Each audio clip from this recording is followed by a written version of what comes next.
सोमवार के दिन तू मेरे मंदिर के दरवाजे पर चौखट पर बैठ जाना, और दूसरा प्रतिदिन शाम के समय पर तू बेलपत्री के पेड़ के नीचे बैठ जाना। जो तेरी बेल वृक्ष के नीचे सेवा करने आए, जो शंकर जी के मंदिर में सोमवार को जल चढ़ाने आए, उसका जो पात्र जल चढ़ाकर जब वो घर लेकर जाए, उसके पीछे पीछे पात्र के पीछे पीछे तू जाना, और उसके घर में लक्ष्मी का भंडार भरकर आए।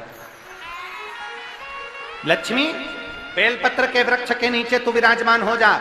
उस बेलपत्र के वृक्ष के नीचे जो बुआरी लगाए, सेवा करे, चाकरी करे, एक बेटी को जैसे बड़ा करते हैं वैसे बेलपत्री के वृक्ष को जो बड़ा करे, बेलपत्री के वृक्ष का जो पालन करे, पोषण करे, उसकी संभाल करे, उस बेलपत्री के वृक्ष को जैसे जैसे वो उन्नति करे, वैसे वैसे उसके घर में समृद्धि बढ़ते जाए। उस जिसका खुद का मकान नहीं हो, खुद का मकान नहीं हो, किराए के मकान में रहते रहते जिंदगी बीत रही हो, खुद का नहीं, और बहुत दुख का जीवन चल रहा हो, बहुत कष्ट का जीवन, बहुत अपना खुद का कोई मकान नहीं, मान लो प्लाट है पर मकान बन नहीं रहा, या कोई प्रॉपर्टी अपनी नहीं बन रही, तो हम इस व्यासपीठ से कहना चाहेंगे कि एक प्रयोग अवश्य करिएगा, एक प्रयोग अवश्य। अपने आसपास के 5-6 बेलपत्र के वृक्ष देख लीजिए, अपने आसपास के नजदीक के 5-6 बेलपत्र के बड़े बड़े वृक्ष देख लो, या छोटे वृक्ष देख लो। उन 5-6 वृक्ष को धीरे धीरे उनकी सेवा करना प्रारंभ करो, उन वृक्षों को बड़ा करना प्रारंभ करो, उन वृक्ष के नीचे सफाई करना प्रारंभ करो, उन वृक्ष को जल देना प्रारंभ करो, उन वृक्ष को आप खाद देना प्रारंभ करो, उन वृक्ष की सेवा संभाल करना प्रारंभ कर दो, उस वृक्ष के नीचे बुआरी काटना प्रारंभ कर दो, झाड़ू लगाना प्रारंभ कर दो, उस वृक्ष के नीचे सफाई करना प्रारंभ कर दो। उस बेलपत्री के 5-6-7 वृक्ष को आप गोद ले लो। गोद लेना मतलब मैं इसकी सेवा करूंगा, मैं इसमें जल दूंगा, मैं इसके खाद दूंगा, मैं इसकी सेवा करूंगा, कुछ मत करो, बस केवल इस शरीर से उस बेलपत्र के वृक्ष की सेवा करना रोज प्रारंभ कर दो। 6 महीना इंतजार करना और 6 महीना लगातार सेवा करना, 7वां महीना आपका और हमारा, और बताना कि भोलेनाथ ने प्रॉपर्टी दिलाई कि नहीं दिलाई और आगे बढ़ा है।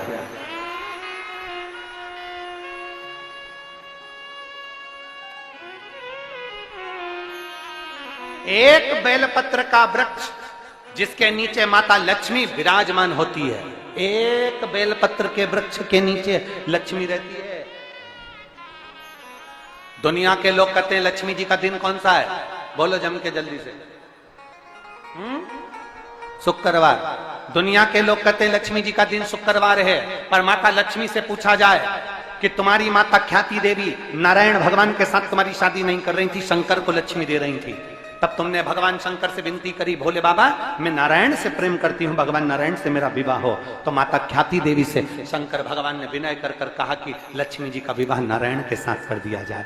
भगवान नारायण के साथ जब लक्ष्मी जी का विवाह हो गया, तब लक्ष्मी जी हाथ जोड़कर बोलती हैं, बाबा मेरा विवाह नारायण के साथ हो गया, पर मैं आपके चरणों की सेवा करना चाहती हूँ, बाबा आप कृपा करिए कि मैं क्या करूं आपके लिए। शंकर भगवान कहते हैं, लक्ष्मी बस 2 चीजें कर दे, एक सोमवार के दिन तू मेरे मंदिर के दरवाजे पर चौखट पर बैठ जाना, और दूसरा प्रतिदिन शाम के समय पर तू बेलपत्री के पेड़ के नीचे बैठ जाना। जो तेरी बेल वृक्ष के नीचे सेवा करने आए, जो शंकर जी के मंदिर में सोमवार को जल चढ़ाने आए, उसका जो पात्र जल चढ़ाकर जब वो घर लेकर जाए, उसके पीछे पीछे पात्र के पीछे पीछे तू जाना, और उसके घर में लक्ष्मी का भंडार भरकर आए। लक्ष्मी बेलपत्र के वृक्ष के नीचे तू विराजमान हो जा। उस बेलपत्र के वृक्ष के नीचे जो बुआरी लगाए, सेवा करे, चाकरी करे, एक बेटी को जैसे बड़ा करते हैं वैसे बेलपत्री के वृक्ष को जो बड़ा करे, बेलपत्री के वृक्ष का जो पालन करे, पोषण करे, उसकी संभाल करे, उस बेलपत्री के वृक्ष को जैसे जैसे वो उन्नति करे, वैसे वैसे उसके घर में समृद्धि बढ़ते जाए, उसके घर में वैभव बढ़ते जाए। ये शंकर भगवान माता लक्ष्मी से करे, भगवान शिव माता लक्ष्मी से करे। तो भस्म, अगर शिव के मंदिर में भस्म मिल जाए, शंकर पर चढ़ी हुई भस्म अगर मिल जाए तो, और अगर भस्म ना मिले ना, तो शंकर के जो शंकर भगवान का जो शिवलिंग है, शिवलिंग के आसपास में जो जलाधारी है, यहां अगर भस्म ना मिले तो इस जलाधारी पर अपना हाथ स्पर्श कर कर अपने तन पर उसको लगाकर जरूर आओ। भस्म एक शंकर पर चढ़ा हुआ जल, दूसरे नंबर पर है शंकर पर चढ़ी हुई भस्म। ये दो स्पर्श जरूर, स्पर्श। एक भस्म का एक बड़ा सुंदर चरित्र आता है। दूसरा, जिस भूमि पर बैठकर कथा सुनो उसकी रज को अपने मस्तक पर थोड़ा सा लगाकर अवश्य जाओ, वो जीवन का एक आनंद है। और शंकर के मंदिर में जाओ तो दो चीजें अवश्य लेकर आओ। पहला, शंकर जी पे चढ़ा हुआ, जम के बोलो, जल अवश्य लेकर आओ। क्योंकि जब तुम जल लेकर आते हो, पात्र लेकर आते हो, तो मेरा महादेव लक्ष्मी जी को तुम्हारे पीछे पीछे तुम्हारे घर तक भेज देगा। चढ़ी हुई बेलपत्र मत खाओ, लोग कहेंगे शंकर पर चढ़ा हुआ ये मत खाओ। हम इस व्यासपीठ से निवेदन करना चाहेंगे कि आप अगर दिल रखकर अपने बाबा से कहोगे ना, तो बाबा पर चढ़ा हुआ जो जल है ना, वो जल साधारण नहीं रहता। मेरा भोलेनाथ जब दुनिया को अमृत देता है तो तुमको भी अमृत दे देता है। दो चीजें कभी मत छोड़ो। अगर मंदिर में गए हो तो दो चीजें कभी मत छोड़ो। कथा में गए हो तो दो चीजें कभी मत छोड़ो। एक, कथा श्रवण करना। दूसरा, जहां कथा बैठकर सुनते हैं वहां की रज को अपने मस्तक पर लगाना।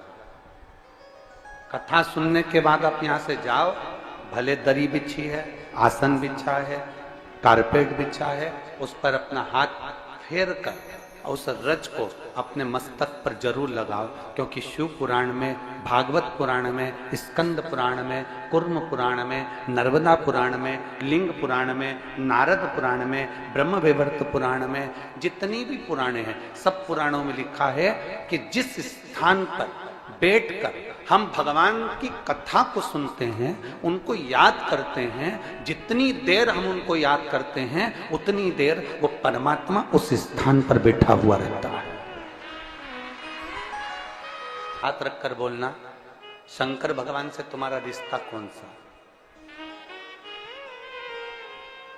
शिव जी से आपका कौन सा रिश्ता?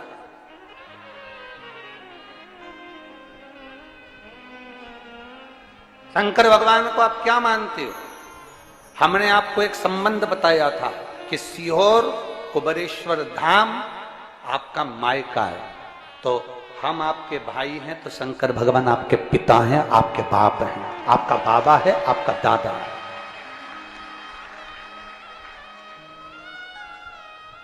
अब आपसे हम प्रश्न करें, उत्तर मेरी कुरुत की बहनें भी देंगी और मेरे जीजा उन भी देंगे और मेरी बेटियां और मेरे बेटे देंगे। आपसे प्रश्न करें, अगर बेटी को दुख होगा तो क्या वो अपने बाप से नहीं कहेगी?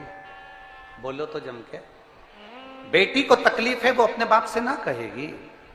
बेटे को तकलीफ है तो वो अपने पिता से, अपनी मां से नहीं कहेगा, मम्मी मुझे ये तकलीफ है, पापा मुझे ये दुख है, मां मुझे ये तकलीफ है, पिताजी मुझे ये कष्ट है। क्या वो अपने माँ बाप से नहीं कहेंगे? क्या वो अपने माँ बाप से विनय नहीं करेंगे?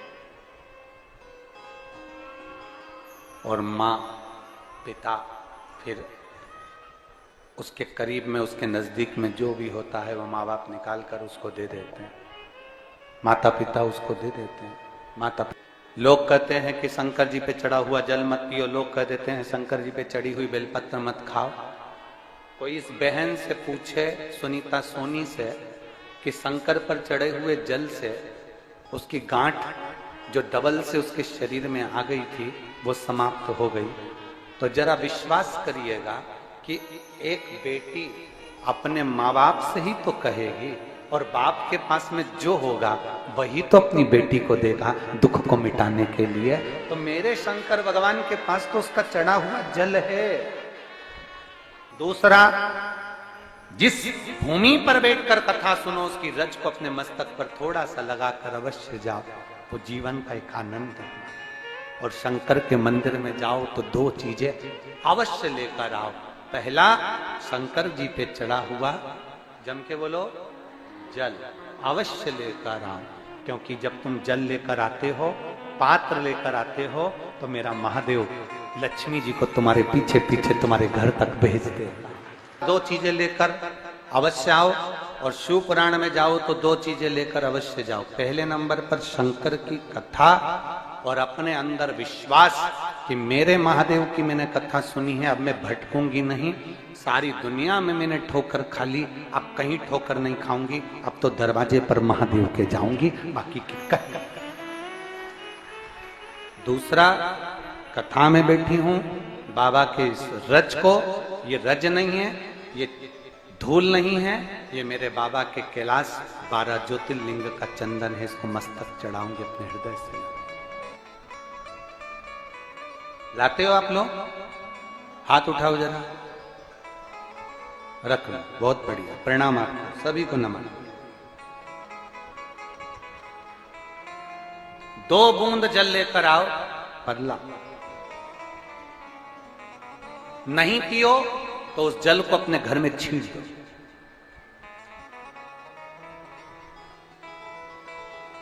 नहीं पी सकते, उस जल को छींट दो। सारे घर के लोग नहीं पी रहे, उस जल को मटके में डाल दो, हंडे में डाल दो। 2 बूंद जल हंडे में डाला, सब पी गई। आपको अलग अलग किसी को देने की जरूरत नहीं पड़ी, किसी को नहीं। हंडे में डाल दो, मटके में डाल दो, सब उस पानी को पीना राम।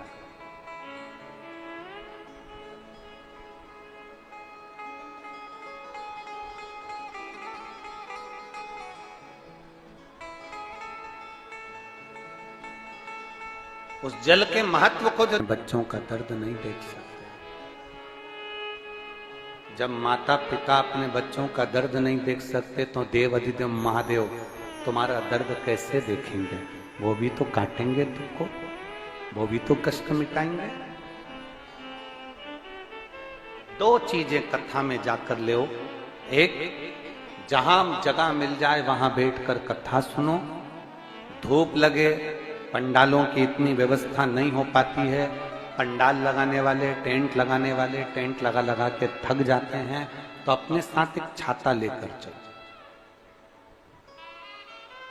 2 पानी की जम के बोलो जरा, बोतल, बिछाने की दरी अपने साथ लेकर चलो। लोगों ने उमा महेश की कथा अपने जीवन में धारण करी कि नहीं करी वो हमको नहीं स्मरण है, पर एक बात का स्मरण करिएगा, ये जो कथा चल रही है ये गौरी शंकर चल रही है। इसके बाद में जो अमलेश्वर में कथा है वो कौन सी है? समर्पण शिव महापुराण कथा।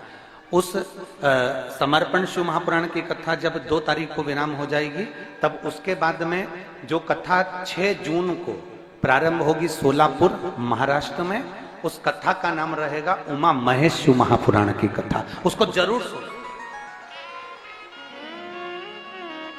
सोलापुर में जो 6 जून से कथा होगी उसका नाम उमा महेश शिव महापुराण। उसको सुनना, श्रवण करना, उसको धारण करना है।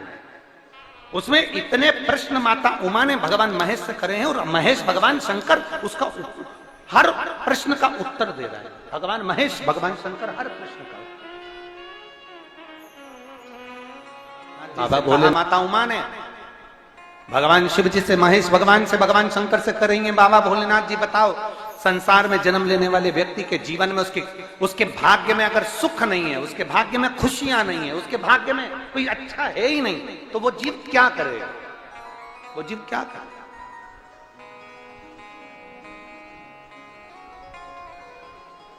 भगवान शंकर कह रहे हैं, पार्वती, संसार में जन्म लेने वाला मनुष्य अगर उसके भाग्य में सुख नहीं, उसके भाग्य में अगर खुशियां नहीं है, उसके भाग्य में अगर सुख नहीं है, उसके भाग्य में अगर अच्छा नहीं है, पत्रिका दिखा ली सुख नहीं है, कार्य कर देख लिया सुख नहीं है, तकलीफ उसकी जिंदगी में चल ही चल रही है, तो भगवान शंकर कहते हैं, भगवान महेश कहते हैं, उमा, उस मनुष्य को दूसरे का अच्छा करना प्रारंभ कर देना चाहिए, तो उसकी अच्छाई अपने आप सामने आना प्रारंभ